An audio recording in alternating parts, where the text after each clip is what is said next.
Fans thought it was a dream, a flash of familiar black hair, a mischievous glance, and then, bam, the visual king himself appeared on the screen. No one expected it. Jin of BTS appeared in the Squid Game 3 Netflix promo video, catching the world completely off guard, not as a singer, not as a host, but as a playful, mysterious figure in a high-stakes hide-and-seek. The lyrics whispered, "Hide around," and Jin crouched down, blending into the chaos. And yet, he stood out more than anyone else. His screen time? Just seconds.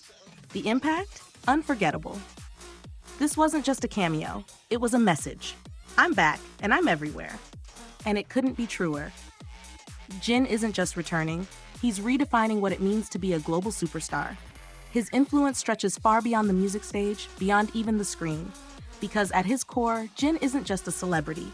He's a force of nature, wrapped in elegance, humility, and undeniable grace. Let's rewind for a second. Just a few days before that Netflix bombshell, Jin stunned the world again, this time in Seoul, at the grand opening of Asia's very first Alo flagship store. As the global ambassador for the luxury activewear brand loved by Taylor Swift, Kendall Jenner, and Kylie Jenner, Jin walked in like a painting come to life. Black hair softly falling across his forehead, porcelain skin glowing under the lights, a crisp white tee, dark jacket, and those perfectly tailored pants. Every inch of him whispered, effortless elegance. But more than that, it shouted power. Photos of him flooded the internet. Fans couldn't stop screaming over how unreal he looked. X, formerly Twitter, exploded with trends like Jin at Alo Seoul across the globe, America, Europe, Asia. It wasn't just a fashion moment, it was history in the making. But Jin's story isn't just about cameras and catwalks.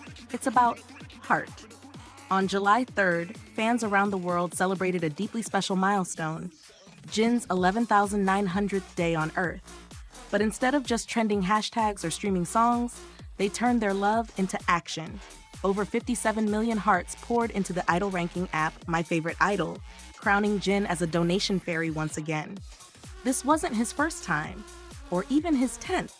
It was his 23rd official donation. Each time, fans push him past the vote threshold, triggering a donation in his name.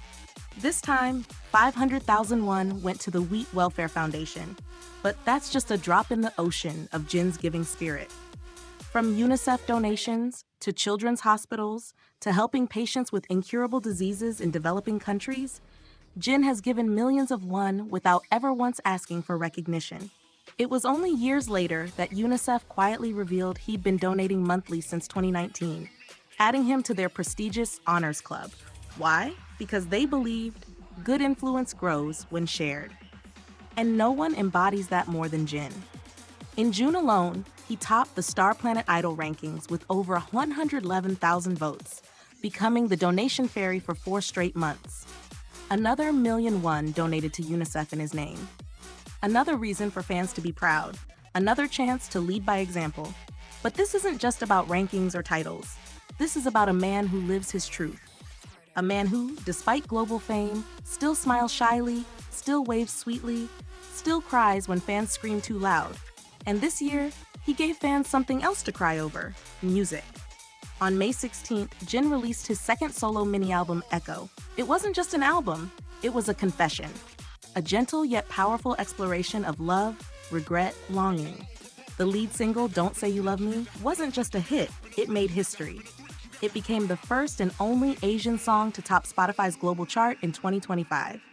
Let that sink in. Not BTS, not a group, Jin solo. And that was just the beginning. Because then came the concert tour, the Run So K-Jor At Tour. Starting at Goyang Stadium in Korea, the shows sold out instantly. Fans cried as Jin appeared on stage, bathed in golden lights, his voice unwavering even when the emotions were high. He didn't just sing, he talked, laughed, teased fans. He made every person in that crowd feel seen, loved, cherished. But he wasn't stopping there.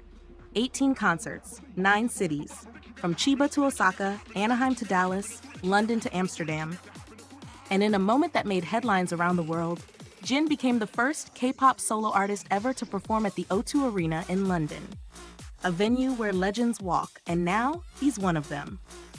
For those who couldn't be there in person, Jin made sure they weren't left behind. His concerts were broadcast in CGV theaters across Korea and streamed live to 10 countries.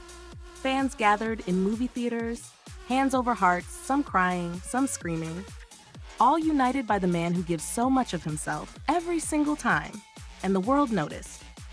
As of June 30, Jin became the most mentioned person online globally, with over 3.4 million mentions in 7 days, beating out the President of the United States and the CEO of Tesla. Let that sink in. This isn't just stardom. This is legacy. From hiding in a Squid Game promo to breaking Spotify records, from giving millions in donations to holding the world's attention with a single photo, Jin has returned. Not just as a singer, not just as an actor or model, but as a symbol of beauty, brilliance, and boundless love.